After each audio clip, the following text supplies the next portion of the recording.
Bismillahirrahmanirrahim. Assalamualaikum warahmatullahi wabarakatuh. Alhamdulillahirrabbilalamin. Wassalatu wassalamu ala asrafil anbiya'i wal mursalin Sayyidina Muhammadin wa ala alihi wa sahbihi ajma'in. Alhamdulillahirrabbilalamin. Anak-anak ibu sekalian, pada hari ini kita diberikan kesempatan sehingga bisa berkumpul di kelas ini dalam keadaan sehat walafiat. Semoga anak-anak ibu bisa mengikuti pelajaran dari awal sampai akhir. Amin ya rabbal alamin. Pada hari ini, ibu akan melanjutkan materi minggu lalu, yaitu tentang pernikahan dalam Islam. Minggu lalu kita telah belajar tentang pengertian, dalil, dan tujuan nikah. Pada hari ini, ibu akan menyampaikan lanjutan materi minggu lalu, yaitu tentang hukum nikah dan rukun nikah. Adapun tujuan pembelajarannya yaitu yang pertama, menganalisis hukum pernikahan dalam Islam. Yang kedua, menganalisis rukun-rukun pernikahan dalam Islam. Yang ketiga, membuat makalah tentang prinsip-prinsip pernikahan dalam Islam dan mempresentasikan makalah tentang prinsip-prinsip pernikahan dalam Islam. Sebelum ibu melanjutkan pada bagian hukum nikah dan rukun nikah, sedikit ibu menyampaikan bagaimana pengertian nikah. Nikah, menurut bahasa artinya menghimpun atau mengumpulkan. Menurut istilah syara, nikah adalah suatu ikatan lahir batin antara seorang laki-laki dan seorang perempuan yang bukan muhrim sebagai suami istri dengan tujuan membina suatu rumah tangga yang bahagia berdasarkan tuntunan Allah Subhanahu wa Ta'ala. Menurut Undang-Undang Republik Indonesia Nomor 1 Tahun 1974, pernikahan adalah ikatan lahir batin antara seorang pria dengan seorang wanita sebagai suami istri dengan tujuan membentuk keluarga atau rumah tangga yang bahagia dan kekal berdasarkan ketuhanan yang Maha Esa. Kemudian, adapun dalil yang berkaitan dengan pernikahan, yang pertama yaitu Surah Ali Imran ayat 14. Yang kedua, Surah An-Nisa ayat 3.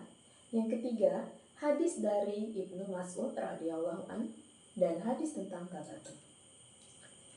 Berikut ini adalah dalil tentang pernikahan.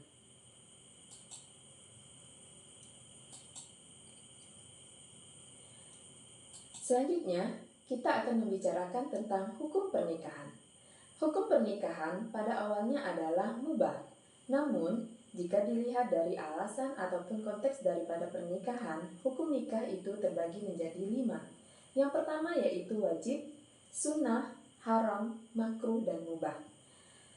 Hukum pernikahan dikatakan wajib, yaitu apabila bagi seseorang yang mampu menikah serta nafsunya sudah terdesak dan takut terjerumus dalam perzinahan, ataupun seseorang yang sudah memiliki kemampuan, kemudian ia mempunyai keinginan untuk menikah, dan apabila tidak menikah maka dikhawatirkan terjerumus ke dalam perzinahan, maka hukum nikah baginya adalah wajib. Yang kedua adalah sunnah.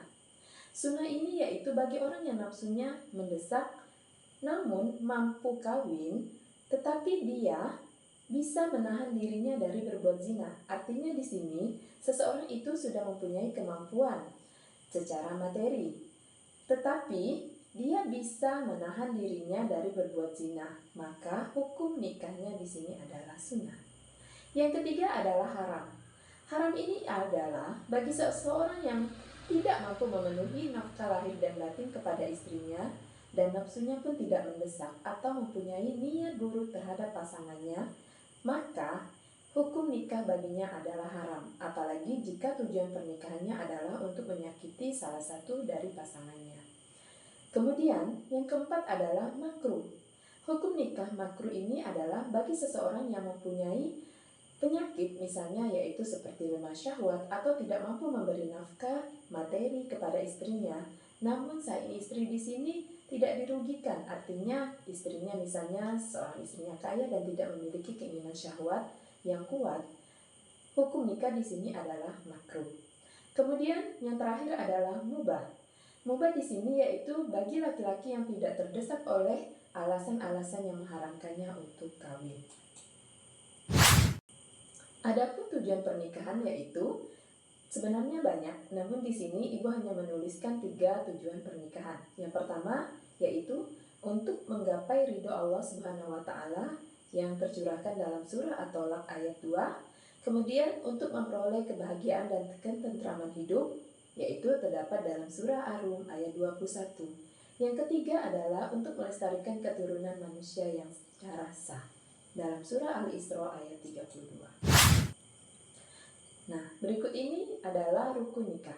Rukun nikah ini adalah sesuatu yang harus ada atau wajib ada dalam pernikahan. Jika terdapat salah satu yang kurang dalam rukun nikah ini, maka pernikahan menjadi tidak sah. Apa saja yang menjadi rukun nikah? Yang pertama adalah calon suami, yang kedua adalah calon istri, yang ketiga sirat akad atau ajab kabul, yang keempat adalah wali, yang kelima adalah 2 orang saksi. Nah, kelima rukun tersebut harus memenuhi syarat-syarat yang telah ditentukan. Siapa saja yang dapat dikatakan wali? Yang pertama adalah bapak kandung, yang kedua adalah kakek, yang ketiga saudara laki-laki kandung, yang keempat saudara laki-laki sebapak, yang kelima anak laki-laki dari saudara laki-laki, yang keenam anak laki-laki dari saudara sebapak, yang ketujuh adalah paman, yang kedelapan adalah anak laki-laki paman, dan yang kesembilan adalah hakim. Nah, berikut ini adalah prosesi akad nikah. Di dalam gambar di sini terlihat bagaimana seseorang tengah melaksanakan pernikahan, di mana di sini terdapat seorang wali nikah, kemudian terdapat seorang calon suami, calon istri, saksi beserta hakim dalam pernikahan. Demikianlah penyampaian daripada materi Ibu hari ini. Semoga apa yang Ibu sampaikan di sini bermanfaat bagi kita semua dan dapat diterima dengan baik. Ibu akhiri, wassalamualaikum warahmatullahi wabarakatuh.